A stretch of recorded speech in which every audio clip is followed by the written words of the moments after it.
السلام علیکم، بسم اللہ الرحمن الرحیم۔ دنیا کی کوئی شے بھی مرد کے دل و دماغ کو پرسکون نہیں کر سکتی سوائے اس کی من پسند عورت کے۔ عورت میں ایک کمزوری ہوتی ہے جس وجہ سے وہ بہت نقصان اٹھاتی ہے۔ وہ کمزوری یہ ہے کہ وہ اپنے من پسند مرد کو اپنی ہر کمزوری بتا دیتی ہے۔ منہ پر نقاب اوڑھ لینا ہرگز شرافت کی گارنٹی نہیں۔ اس معاشرے نے بہت سے نقاب پوش عورتوں کو رات کے اندھیرے میں سڑکوں پر اپنی بولی لگواتے دیکھا ہے۔ حیا اگر عورت کی آنکھ میں نہ ہو تو اسے لاکھ نقاب بھی بے حیائی سے نہیں روک سکتے۔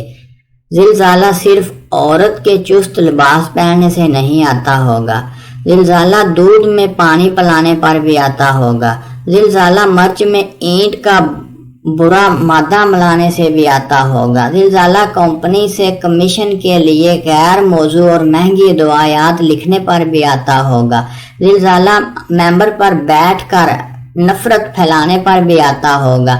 ایک محل میں رہنے والا اپنی چھوٹی سوچ کی وجہ سے کم ظرف ہو سکتا ہے، اسی طرح ایک کچے گھر میں رہنے والا عام آدمی اپنی اچھی سوچ کی وجہ سے اعلیٰ ظرف ہو سکتا ہے۔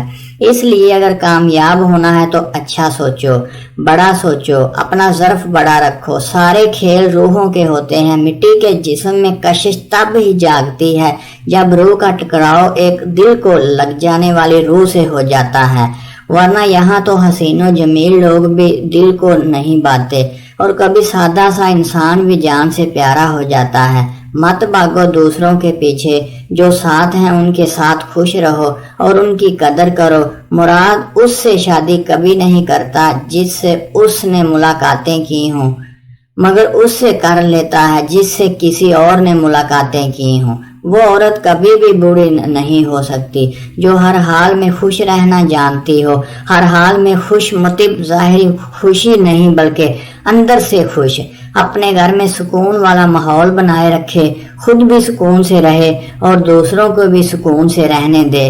باہر کے انسان کی وجہ سے اپنے اندر کے انسان کو رہنے مت دینا۔ کبھی باہر والا انسان دنیا سے لڑتا ہے، اندر والا انسان کے اندر ہونے والی توڑ پھوڑ تکالیف درد غموں سے لڑتا ہے۔ اندر والا انسان اگر رک گیا، ہار جاؤ گے ہمیشہ کے لیے۔ عورت پر سے دائمی معصیت کی لعنت ہٹا دی گئی اور اس پر سے ذلت کا داغ دور کر دیا گیا کہ عورت اور مرد دونوں کو شیطان نے وسوسہ ڈالا تھا، جس کے نتیجے میں وہ جنت سے اخراج کے مستحق ہوئے تھے۔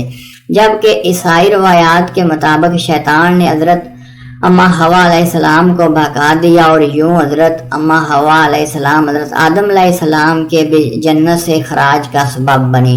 قرآن حکیم اس باطل نظریہ کا رد کرتے ہوئے فرماتا ہے، پھر شیطان نے انہیں اس جگہ سے ہلا دیا اور انہیں اس راحت کے مقام سے جہاں وہ تھے وہاں سے الگ کر دیا۔